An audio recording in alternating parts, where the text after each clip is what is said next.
गोरखपुर शहर की सबसे बड़ी खबर बताने जा रहे हैं आपको। आप हैरान हो जाएंगे, सुनकर तिलमिला जाएंगे। अगर आपके बच्चे स्कूल जाते हैं, खासकर माध्यमिक विद्यालय, प्राथमिक विद्यालय, इन सब जगहों पर, या फिर ऐसी जगहों पर जहां पर उन्हें मिड डे मील परोसा जाता है, तो फिर आपको यह खबर सुननी चाहिए। जी हां, मिड डे मील के खाने में मिले हैं कीड़े। दर्जनों बच्चे खाकर हुए बीमार, मचा हड़कंप। गोरखपुर जिले में एक हैरान करने वाला मामला सामने आया है। यहां कंपोजिट पूर्व माध्यमिक विद्यालय सराय गुलरिया में दोपहर के भोजन में राजमा चावल परोसा गया। राजमा में कीड़े पड़े हुए थे। थाली में खाना आते ही कीड़े देखकर बच्चों ने उल्टियां करनी शुरू कर दी। इसी के साथ उस पूरे व्यवस्था की उल्टी गिनती भी शुरू हो गई। उन्हें आनन फानन में नजदीकी अस्पताल भेजा गया। यह घटना आग की तरह पूरे क्षेत्र में फैल गई। सूचना मिलते ही हर आला अधिकारी भी मौके पर पहुंचने लगे। इस दौरान बच्चों के अभिभावक भी स्कूल पहुंचकर हंगामा करना शुरू कर दिए हैं। अब देखना यह है कि क्या दोषियों के खिलाफ सख्त कार्रवाई होती है, क्या ऐसे लोगों के खिलाफ कोई भी ठोस कदम प्रशासन उठाता है। जो लोग इसके असल जिम्मेदार हैं, बच्चों के स्वास्थ्य के साथ खिलवाड़ करना कहां तक उचित है, आप लोग यह जरूर तय कीजिए, जरूर बताइए। और इसका असली जिम्मेदार कौन है, जिसकी लापरवाही से आज बच्चों की जान पे बन पाई है। गोरखपुर जनपद में सदर सांसद रवि किशन व बांसगांव सांसद कमलेश पासवान द्वारा पुलिस लाइन में गोताखोरों को बाढ़ से बचाव के लिए किट वितरित किया गया, जिसके संबंध में सदर सांसद रवि किशन ने बताया कि इस किट के लिए मुख्यमंत्री को धन्यवाद देता हूं, जो कि ऐसे लोगों के बारे में सोच रहे हैं जो कि बाढ़ के समय लोगों की जान बचाते हैं। उनके हित के बारे में सोचा और उनके बचाव के लिए किट दिया गया। यह लोग पानी में अपनी जान पर खेलकर लोगों की जान बचाते हैं। जो कोई नहीं कर सकता है, उनको लाइफ जैकेट सहित अन्य सामग्री वितरित किया गया है, जो कि लोगों की बाढ़ के समय रक्षा करेंगे। इस अवसर पर SP south Arun Kumar Singh, ADM finance Vineet Singh सहित अन्य लोग मौजूद रहे। रवि किशन की बाइट सुनिए और साथ ही साथ कमलेश पासवान की भी बाइट सुनिए। छू देना जे के अब हम बोल के कोनो मतलब नहीं कि, लेकिन बहुत समझदारी से ही बताइना कि कितना भगवान कर स्वरूप आ सकते। धरती पर भगवान आपका, जैसे डॉक्टर लोगों ने कहा जाए, ये वाला पॉइंट को ध्यान नहीं कर रहे। हम धन्यवाद दे पूज्य महाराज जी, योगी जी, दिल से धन्यवाद कि यह सोचो कि गोताखोर लोगों के सम्मान, ये बहुत बड़ सोच बा। यही खातिर मोदी जी और योगी जी का नाम पूरा देश में, विश्व में होता। छोटा छोटा सोच, छोटा छोटा वंचित, शोषित, दबा कुचला आदमी, एक आदमी नाव चला रहा है पानी में, दिन भर 24 घंटा पर जीवन बीत गए। बचपन से अब लोग पानी में रह गए। मछली रहती है वैसे आप लोग भी पानी में। भगवान केवल कभी वही सम्मान बांटे जो आप लोगों के बाद माननीय सांसद जी के हम प्रणाम करो। कितना बढ़िया बोल के उत्तर प्रदेश सरकार की तरफ से नाविकों और गोताखोरों के सम्मान का आज कार्यक्रम था।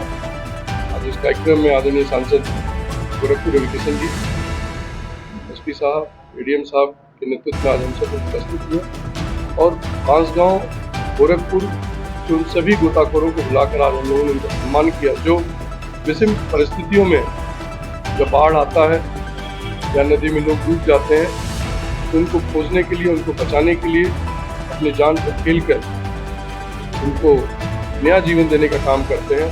आज हम सब लोग मिलकर उनका सम्मान किए। आज मैं एक बार पुनः अपने मुख्यमंत्री आदरणीय योगी जी को धन्यवाद देना चाहता हूँ कि ऐसे कार्यक्रम चलाकर तो समाज के जो ऐसे व्यक्ति हैं जिनको एक पहचान मिले, सम्मान मिले, एक बार पुनः धन्यवाद। हमारे संवाददाता अंकित साहनी की ये रिपोर्ट। जनपद में बाढ़ के बचाव के लिए शासन के निर्देश पर सभी अधिकारी गांव में लगाएंगे राहत चौपाल। गांव वालों को बाढ़ से बचाव के लिए दी जाएगी जानकारी। एसडीएम सदर नेहा बंधु ने दी जानकारी। शासन के निर्देश पर जनपद में सभी अधिकारी बाढ़ से बचाव के लिए राहत चौपाल लगा रहे हैं, जिसके संबंध में एसडीएम सदर नेहा बंधु ने बताया कि शासन से निर्देश प्राप्त हुआ है कि सभी अधिकारी गांव में राहत चौपाल लगाएं, जिसको देखते हुए राहत चौपाल लगाया जाएगा, जिसमें सभी विभाग के लोग रहेंगे और लोगों को व्हाट्सएप के माध्यम से जोड़ा जाएगा, जिससे बाढ़ से बचाव किया जा सके। उनको बताया जाएगा बाढ़ की क्या तैयारियां हैं। उन्होंने बताया कि गांव में पशुपालन विभाग द्वारा बाढ़ से पहले वैक्सीनेशन किया जाएगा। इसके अलावा गर्भवती महिलाओं की सुरक्षा को ध्यान में रखते हुए उनको सुरक्षित स्थान पर पहुंचाने की भी व्यवस्था की जाएगी और सिंचाई विभाग की तैयारियों से अवगत कराया जाएगा, जिससे कि बाढ़ के समय बचाव किया जा सके। देखिए अंकित साहनी की ये रिपोर्ट। हाँ, तो बाढ़ की जो संभावना के दृष्टिगत राहत चौपाल का हमें शासन से आदेश हुआ है। इसके दृष्टिगत राहत चौपाल में क्या है, हमारे यहाँ सदर में जैसे 37 गाँव में हम राहत चौपाल का आयोजन करेंगे। इसमें विभिन्न विभागों के लोग रहेंगे। उसमें जो लोकल लोग हैं वहाँ पे कम से कम 30-35 लोगों को जो है एक व्हाट्सएप के माध्यम से भी उनको सारा ये जोड़ा जाएगा और ये बताया जाएगा कि बाढ़ की के दृष्टिगत हमारी क्या क्या तैयारियां हैं। पशु विभाग वाले जो वहाँ पे पशु हैं उनके वैक्सीनेशन की पूरी तैयारी करेंगे। उनका पूरा वैक्सीनेशन बाढ़ से पहले हो जाए।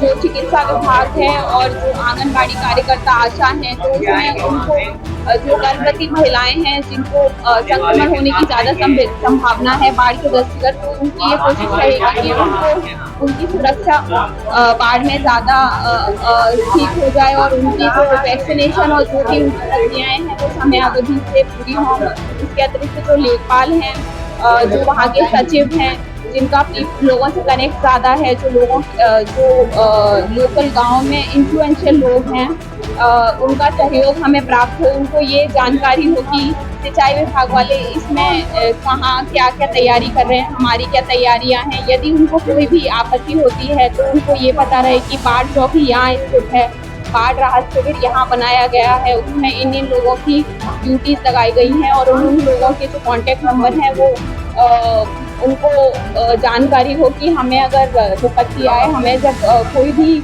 इमरजेंसी के टाइम किससे हमें संपर्क करना है। तो बाढ़ राहत चौपाल का मेन जो उद्देश्य है वो यही है कि जो लोकल लोगों को समझ में आए कि कौन क्या है, कौन अधिकारी कौन है, कौन कर्मचारी कौन है और किस तरह से हम जब बाढ़ आए तो हम उसमें अच्छे से जो प्रिपरेशन हमारी ऐसी रहे कि जो उससे जो क्षति हो वो मिनिमम टू मिनिमम रहे।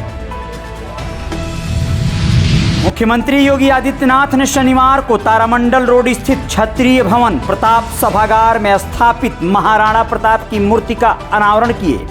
इस अवसर पर मुख्यमंत्री योगी आदित्यनाथ ने कहा कि महाराणा प्रताप ने देश के लिए अपना सर्वोच्च बलिदान दिया था। एक बार मैं अरावली की पहाड़ियों में गया था, तब लोग ऊपर रह रहे थे। उन्होंने कहा कि हम लोग नीचे नहीं जाएंगे क्योंकि सरकार हमको घर तो दे देगी लेकिन हमारा स्वाभिमान नहीं दे पाएगी। इसलिए हमारा दायित्व बनता है कि जिन कारणों से देश गुलाम हुआ और छुआछूत का भेदभाव आ गया, उन सभी कारणों को खत्म करना होगा। उस समय महाराणा प्रताप ने अपना बलिदान दिया था। उन सभी राष्ट्र नायकों की प्रेरणा से प्रेरित होकर वर्तमान पीढ़ी को जोड़ें, जिसके खिलाफ सामाजिक संगठनों को कार्य करने की आवश्यकता है। सभी जातीय संगठनों को एकजुट होकर कार्य करने की आवश्यकता है। बहुत से लोग बच्चों को स्कूल नहीं भेजते हैं। हम लोगों को जागरूक करके उन्हें यह बात के लिए प्रेरित करना चाहिए कि वो स्कूल भेजें।